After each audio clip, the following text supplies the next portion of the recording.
Okay guys, so sorry I haven't been making any videos lately.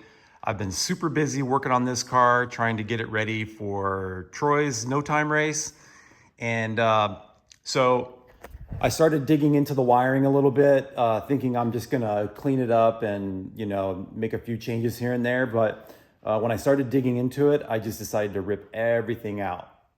So if you know anything about wiring cars, that's a lot of work. So that's kind of what has kept me busy, and making a few more harnesses for people who've reached out.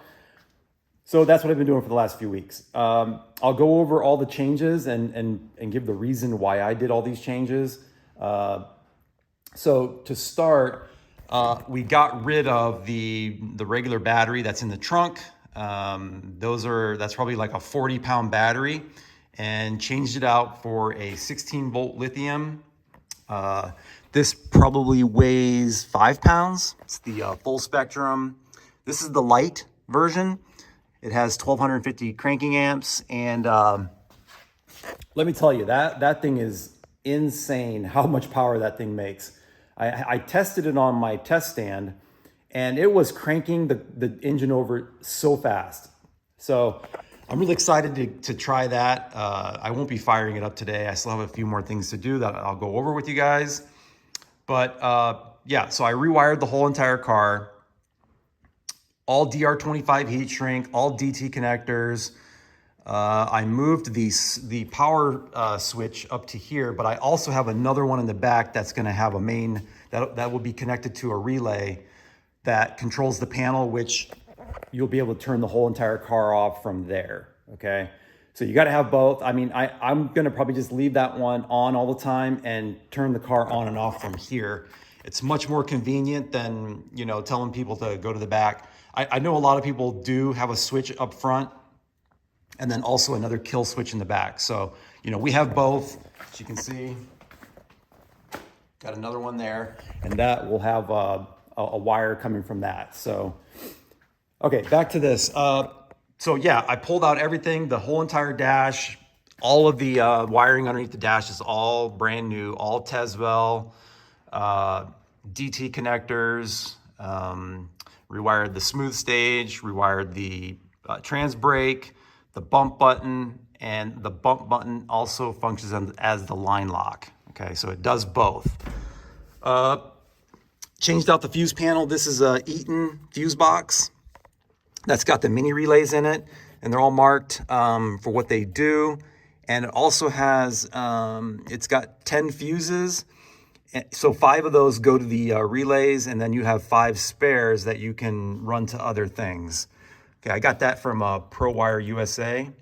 They have a bunch of stuff. Go check them out. They're pretty, they have a lot of cool stuff on there. So yeah, this box just has a little cover on it.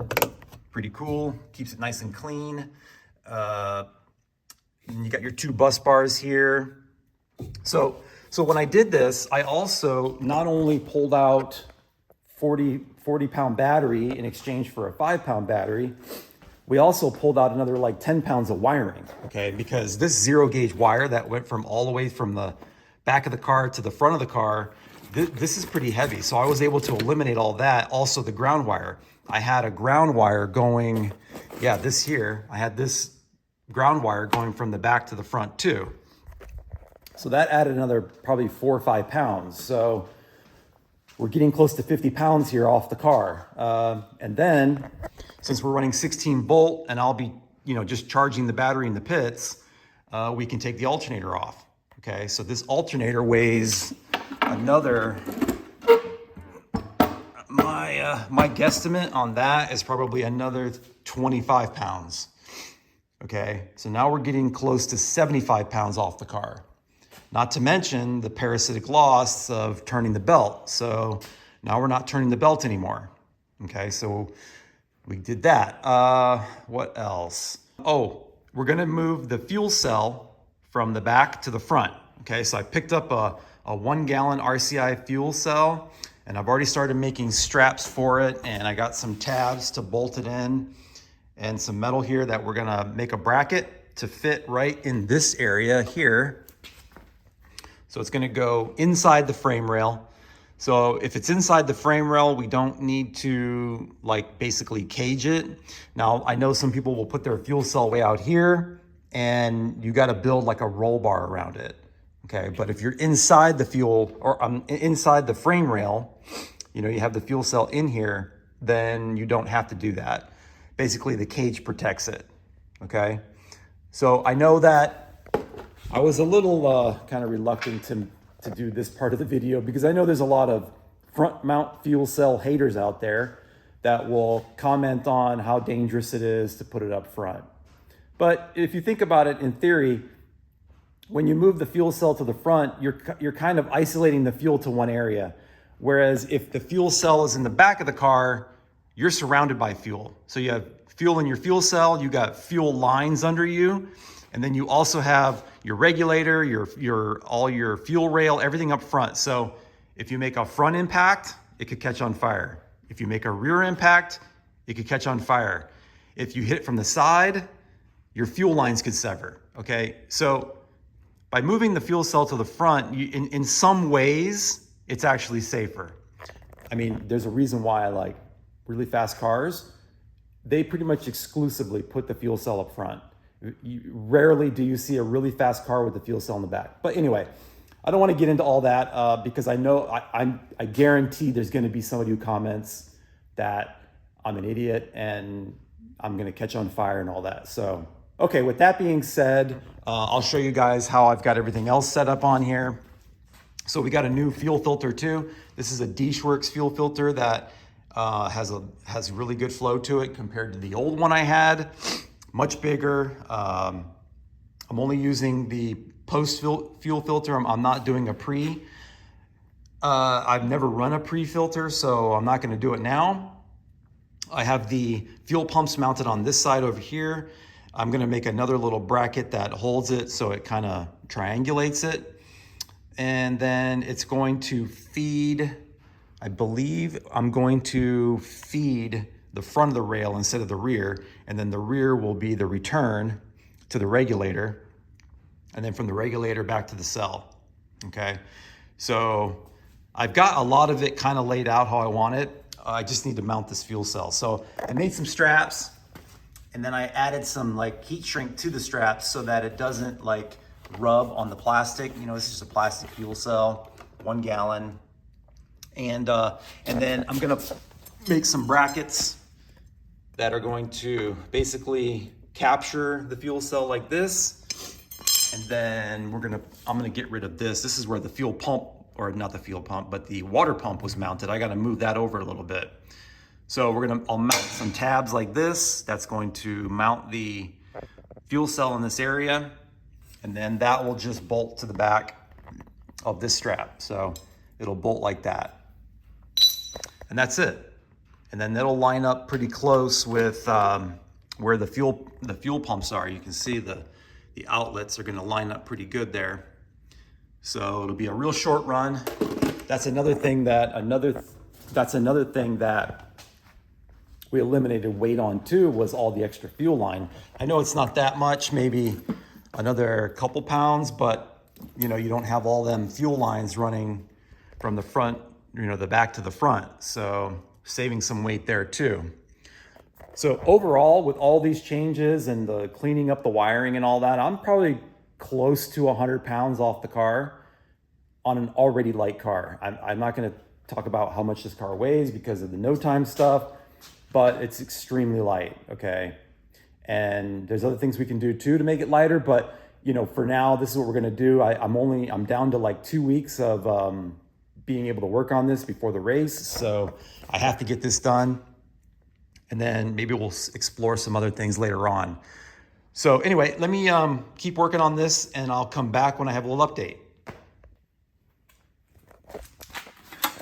Okay, so I made a little bit of progress here. This is pretty much what it's gonna look like. There's gonna be holes here, here, there, and then tabs. And this is pretty much it. What I'm gonna do is weld these to that, and then in order to get it on the fuel cell, we'll expand it. It'll go over the fuel cell and then snap together and capture the fuel cell. And then once these are bolted in, the fuel cell will not be able to get out of there. So this is kind of what I came up with to keep it light, but still really strong. You know, this is 1/8 inch steel, and yeah, it should be really strong. So got some tabs here that I'm gonna mount. So these will bolt like that, and these will weld to there. And I kind of got it laid out to where it's directly in line with the fuel pumps. So let me get this welded up, and then we'll see if we can fit it in there. Okay, so this came out better than expected. Fits like really good. So as you can see, this is just gonna kind of capture the fuel cell on the edges there. And then when these bolt together, this won't be able to spread apart. So to get it on, you basically just, it's kind of hard to see, but you spread it apart and then it snaps around the back. And then from there, it's going to go here. Sorry about the camera work here. It's kind of hard to do this with one hand, but, and then we're gonna make the tabs come off of that bar and that bar, and it's gonna land somewhere in this area. So we'll have to drill some holes, and made some of these tabs here that are gonna go like so. The weld right on there and here, and then another 2 more here and here, and that's what it'll bolt to. Yeah, so this way, it keeps making it so that it bolts to this setup. It makes it easier for taking everything on and off. You wouldn't want to weld these 2 pieces together. So yeah, let me go ahead and get the holes drilled in here. I'll get these bolted in, and then that'll kind of get me in position, and then I can tack it and then take it back off and finish welding it. And then we'll run some fuel lines, and we'll see what this looks like. Okay guys, I think I got everything the way I want it. I know it looks like there's a lot going on here, but everything fits. Fuel cell, the tabs for the fuel cell are fully welded. I did have to relocate the water pump over a little bit because it used to sit right here. And then I flipped it on its side, made a little bracket there for that with some 1/8 inch plate. And I'm gonna have to reroute the water lines a little bit, but only not too bad. I just have to shorten this one a little bit and then buy 1 straight fitting to go from here up into the block. But other than that, it all fits really good. It's pretty tight through here, but I mean, I can fit my hand in there, and we're not gonna have a belt on the balancer anyway. So yeah, and then we got the 2 outlets here. We got to run lines from that to the 2 fuel pumps, and then there's a Y after the pumps. Then it goes into my fuel filter, and then back up to the front of the rail. And then the back of the rail goes over to the regulator, and then the outlet of the regulator is going to come over to the return right here. So I'll kind of have to fish this one down through here and then back up to the regulator. So that one will be a little bit of a trick to get that down and through there, but I think it'll be fine. And then we have the rollover vent. I'm not sure what I'm going to do with that yet. I may put a line on it and then just kind of run it up here somewhere, maybe in the middle of the car. I don't know. That's a little bit of a, not really a concern for me, but it's something I got to be mindful of, because I know that sometimes when you launch, some fuel likes to come out of the rollover vent. It likes to splash out a little bit. It shouldn't, because there's a one-way valve in there, but sometimes it does. It used to happen on this car when I had the fuel cell in the back. There would be a little residue sometimes on a hard launch. So it's something to consider, and we'll just play it by ear and see how it goes. But so yeah, there's that. And like I said, I gotta fix these water lines a little bit, just shorten them up and change that a little bit. But other than that, I think we are good to go. I'm gonna pull all this back apart and paint it, put it back together, and then we can be done with the front end here as far as the fuel system goes. So One last thing I'm doing that I didn't have before was I'm putting a tank in the back. I picked up this tank off Facebook. This is a really large, you know, like puke tank, I guess you'd call it. And I got this for 20 bucks, so I went and grabbed it.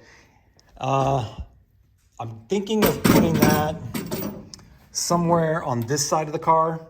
I don't know, somewhere where I can put the drain to go down like this. I don't know, I'm not 100% sure what I want to do with this yet. And I do have a matter of cutting all this stuff out too that used to hold the old fuel cell. So that's another, I don't know, 5-6 pounds of metal just I need to cut out. I may leave some of it and maybe I can mount this here. I don't know. We'll see.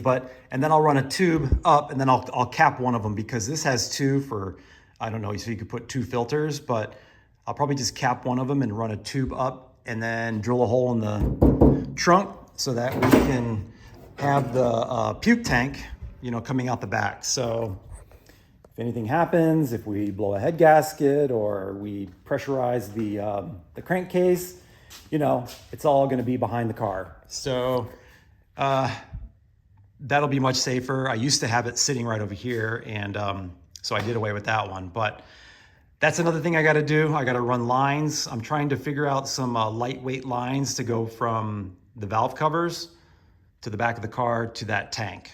So that'll probably be next week. I'll get that buttoned up. I'll get this finished this weekend, get that finished next weekend, and then we should be ready to fire it up. So anyway, guys, I just wanted to get you guys an update. I know it's been a few weeks since I made a video, and yeah, hopefully maybe I'll make another video next week of putting in the puke tank. So anyway, that's gonna do it, guys. I hope you enjoyed it, and I will check you all later.